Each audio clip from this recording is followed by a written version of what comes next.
And where down we go, go, go, go, go. And where down we go, go, go, go, go. So where down we go,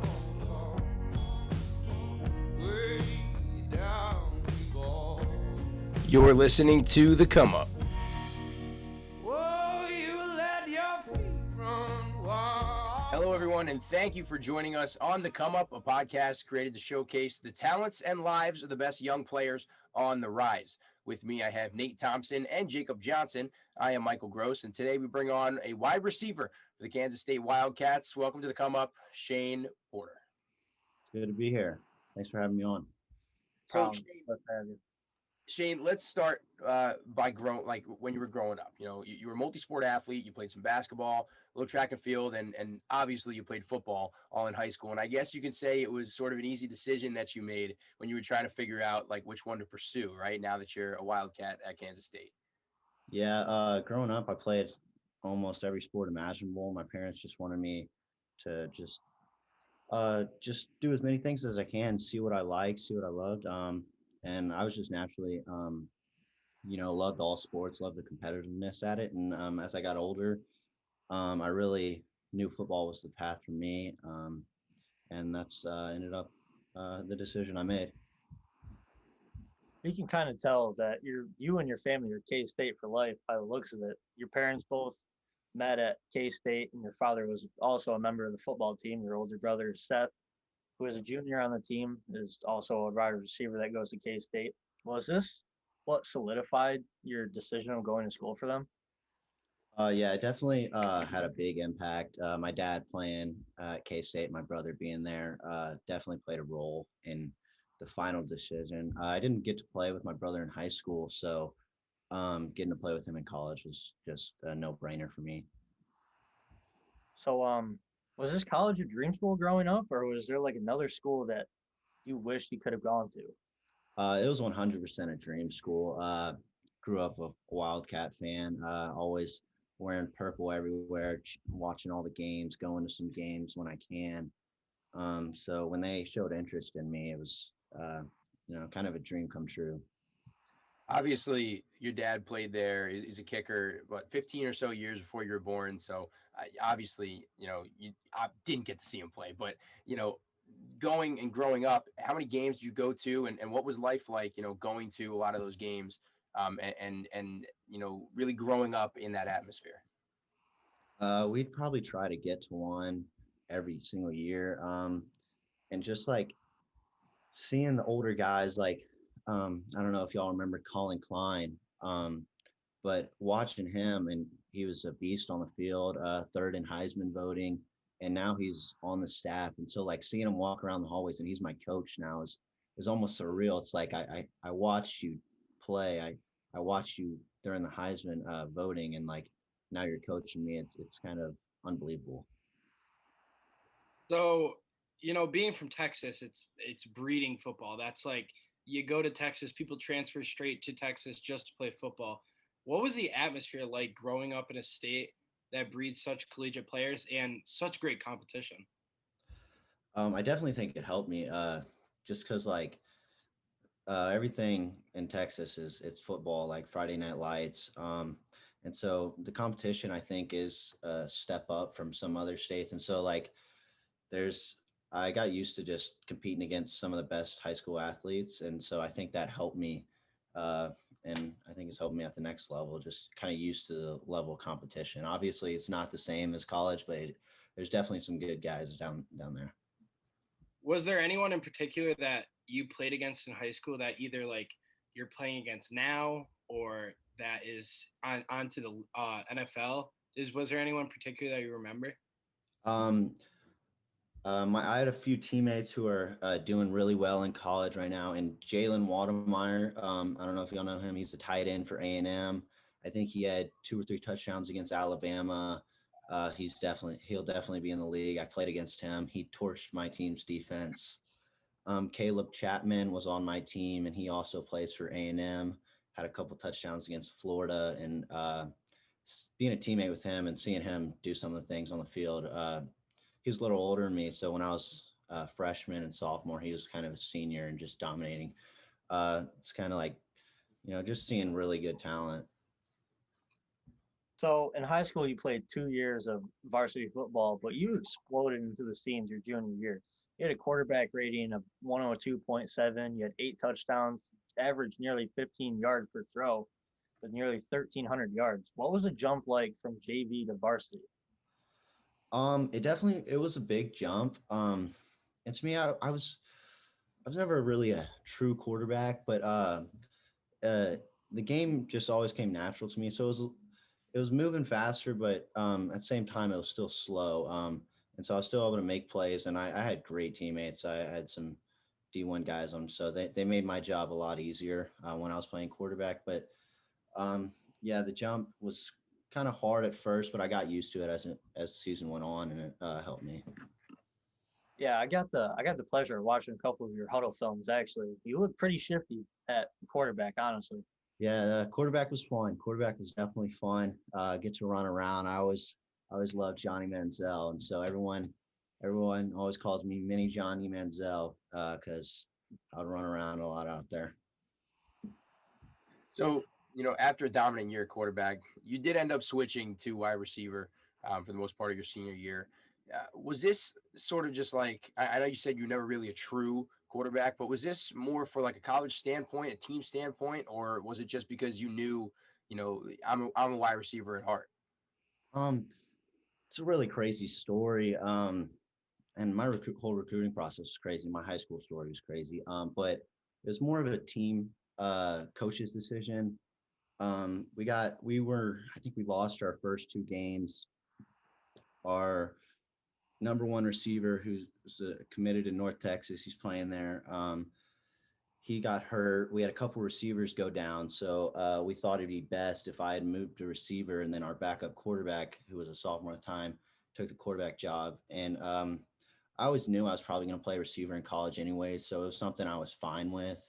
Anything to help the team, and the move definitely paid off for me. So it was a good decision. Um, to follow up on that, what was that recruiting process like? You said it was a crazy story. How'd you end up with that? Yeah, I'm 5'11", I'm up to 180 now, but in high school I was probably 170. And playing quarterback as a 5'11", 170 white dude, you're not getting many colleges come knocking at your door. Um, and so my freshman year, I went to my brother's high school. I transferred my sophomore year, and I had to sit out and play JV my sophomore year due to transfer eligibility rules. So I wasn't allowed to play varsity my sophomore year, play JV. And then finally, when I did get to play varsity my junior year, I played, I think, 3 games, and then I tore my MCL and missed the rest of the season. And then I came back for the last game, but I didn't get to play much. I didn't have much film out. So there were a few colleges coming talking to me just from the short film that I did have. I think I played 4 games, but I definitely didn't get to put as much film together as I wanted. Um, and then going into my senior year, I had a few smaller offers, a few bigger schools like saying we want to see more film. Um, and then I played quarterback for a few games, and then I switched to receiver. And some schools loved that I switched to receiver, and some schools just stopped talking to me in general, which, it hurt. It stung a little bit, but it showed me what schools actually, wanted me for who I was and as an athlete. So it was good and bad. I know you just talked about an MCL tear. How difficult is that? Going through that and then trying to come off of that and still be able to, go through the recruiting process and still be able to get better. Yeah, it was definitely it was the first serious injury I've ever had. It was definitely hard, especially missing those games. And junior year as a high school athlete is a big season for recruiting going into senior year. So it was hard sitting on the sidelines, but I just had to recover, do what was just all the physical therapy, got through it. And then the summer came, my knee was healthy again. I just tried to go to as many camps, get noticed, and then just come back stronger my senior year. My knee's fine, it recovered fine, which is great. But yeah, it was definitely hard sitting and watching a lot of the games. So I know that high school, you go through ups and downs in general, like every, high school athlete. And what we do here at the Come Up is we started this new thing where we ask, our followers to see if they have a question for whoever it is that we're interviewing. And this question comes from Will Bernasset on Facebook. Um, and he said he has a question saying, ask him if he's ever disagreed with a coach's decision and how you went about dealing with that. Because a lot of athletes, whether they're in high school or college or even in middle school, they have a lot of disagreements, and it'll backfire sometimes, or sometimes it'll make them look stronger. But not a lot of people know how to deal with that stuff.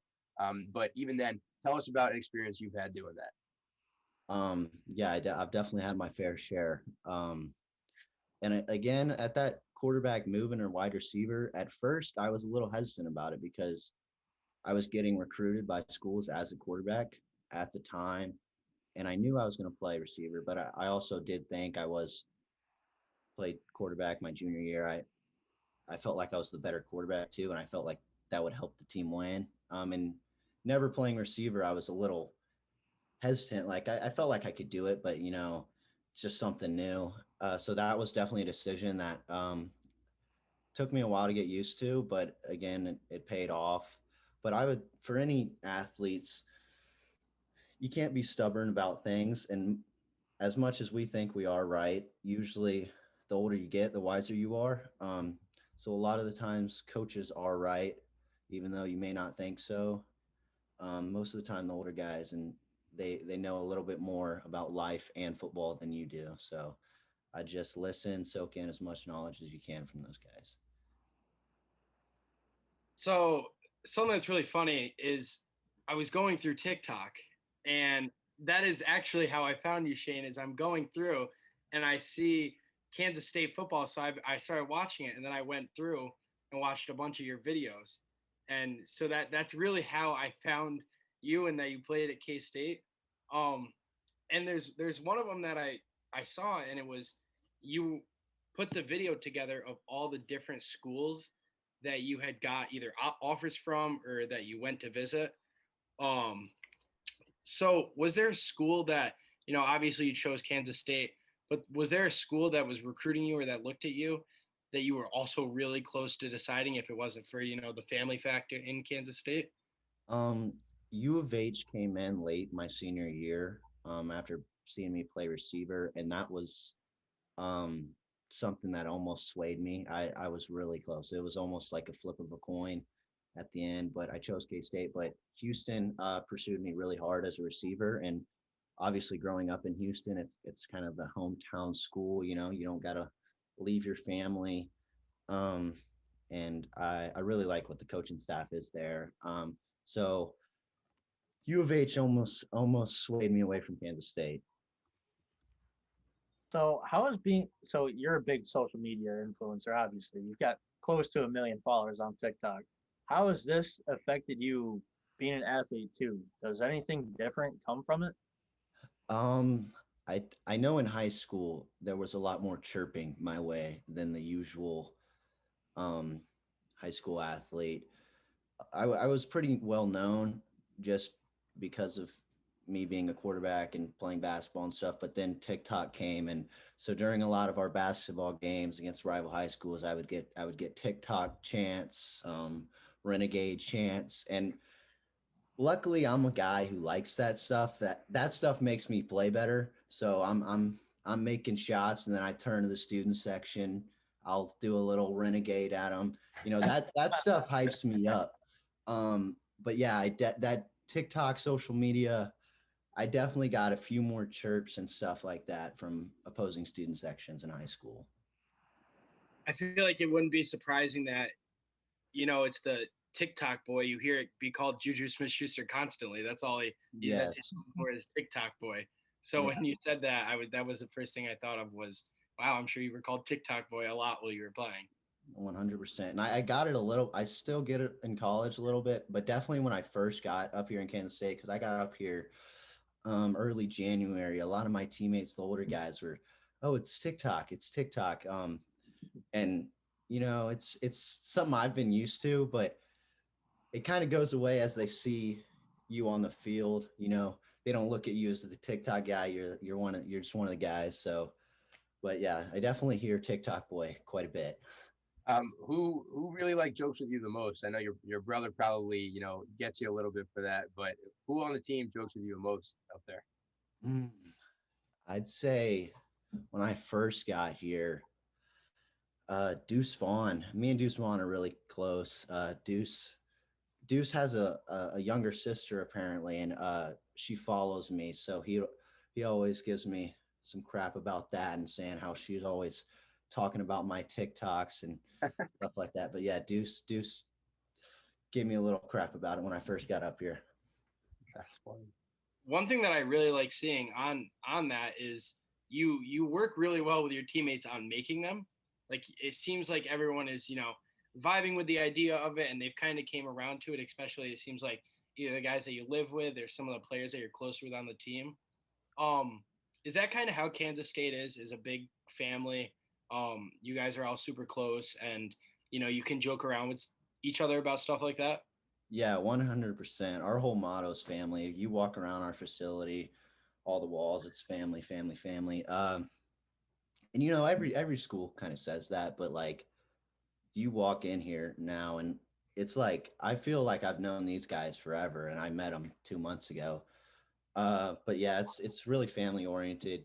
It's best friends, and going through workouts and stuff like that. It's just naturally those bonds are gonna be built. But yeah, I feel really close to all the guys, and a lot of the guys want to be in them. They're like, hey man, give me a little tag here and there. So I'll get some of the guys who are like, hey man, let's make a TikTok, and so that's pretty funny. Yeah.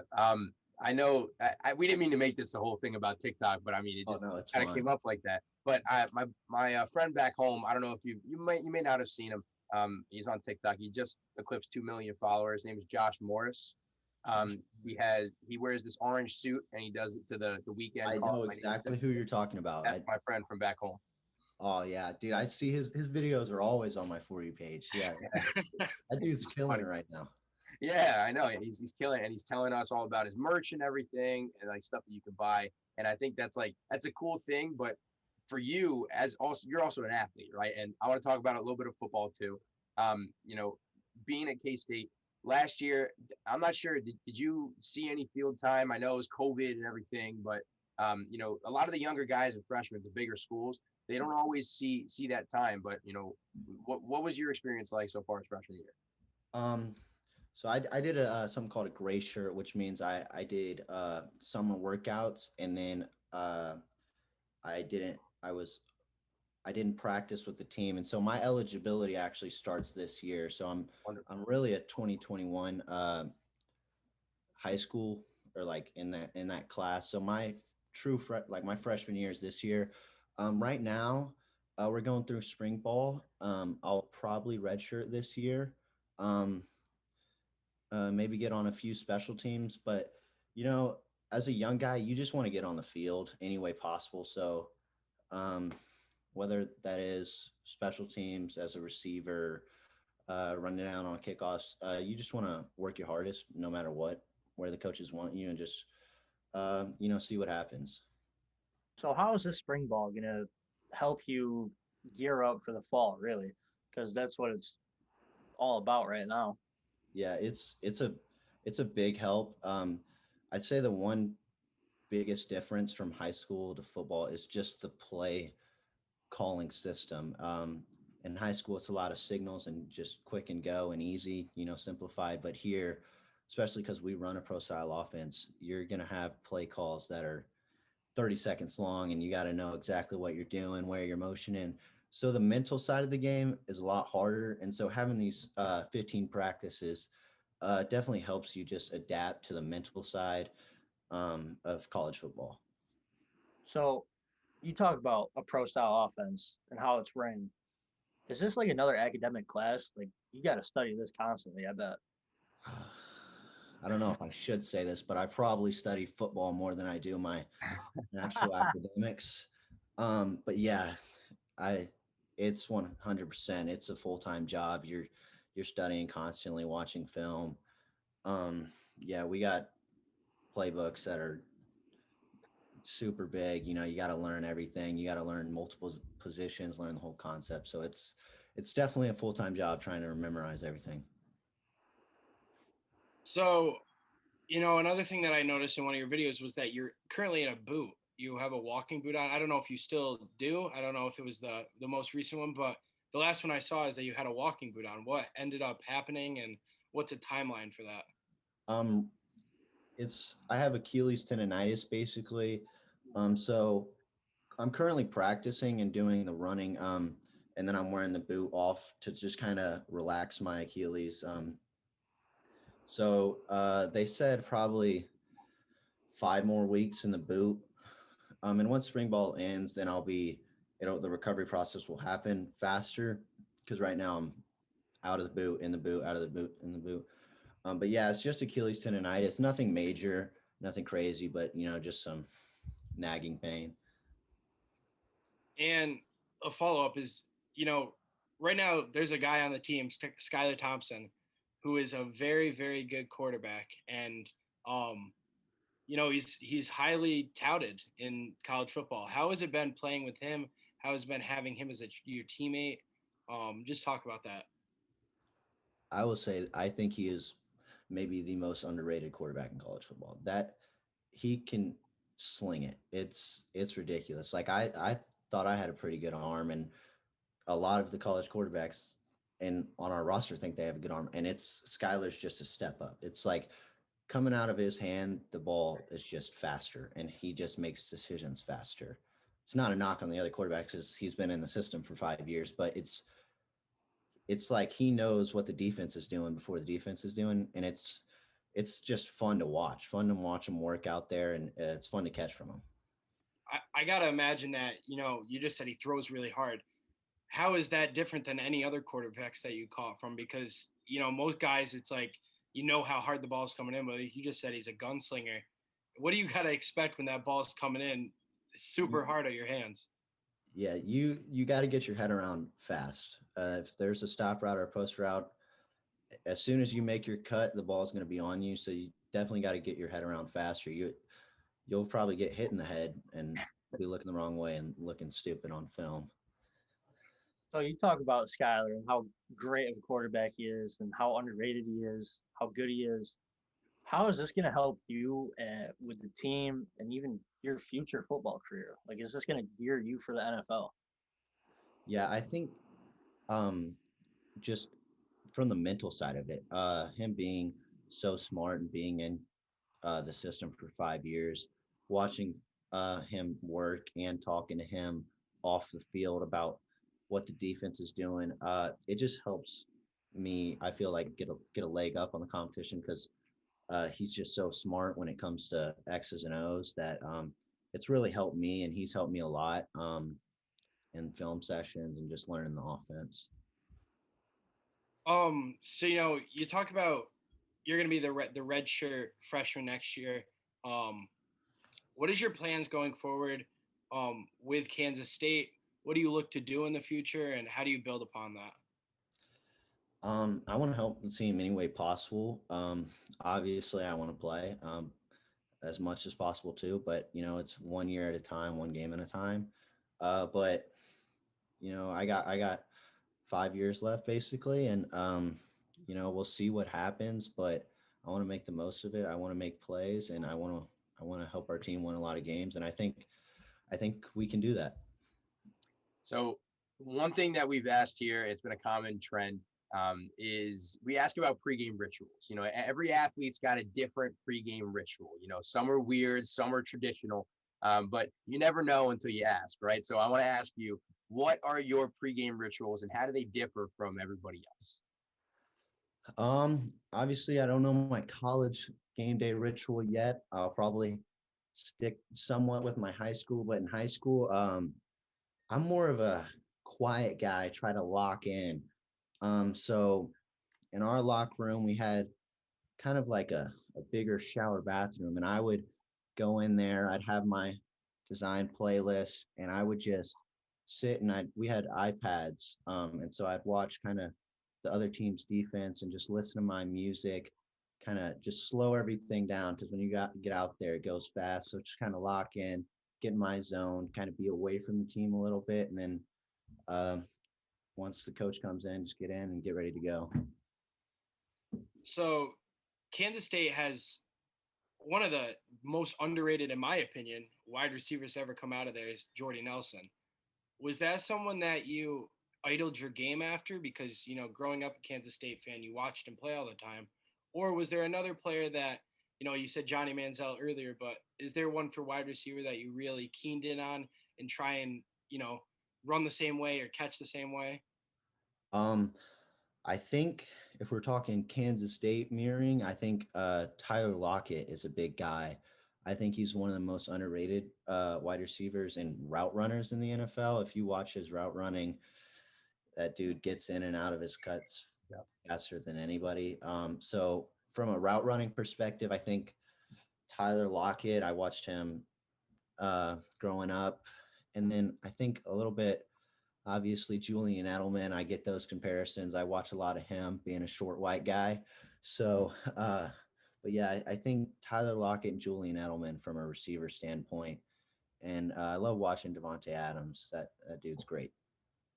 So, if you think about it, the Patriots should be calling your name anytime now. They should. They seem to, really like those speedy, quick 5'11", 5'10" white wide receivers. I know. Bill Belichick needs to get in touch. I think it would be a great fit. Listen, you just stay underrated so the Steelers can pick you up. I'll be okay with that. I'll be okay with that too. Me and Juju can be making TikToks if he's still on. That'd be something, right? You guys making TikToks together. Yeah. Shane, thank you so much for coming on the come up. It was a pleasure having you. Making and keep making those TikToks, keep getting better, and with the Achilles and everything. And hopefully we'll get to see you out there soon. All right, man. Thanks for having me on. Keep doing great work. Of course. Thank you, Shane.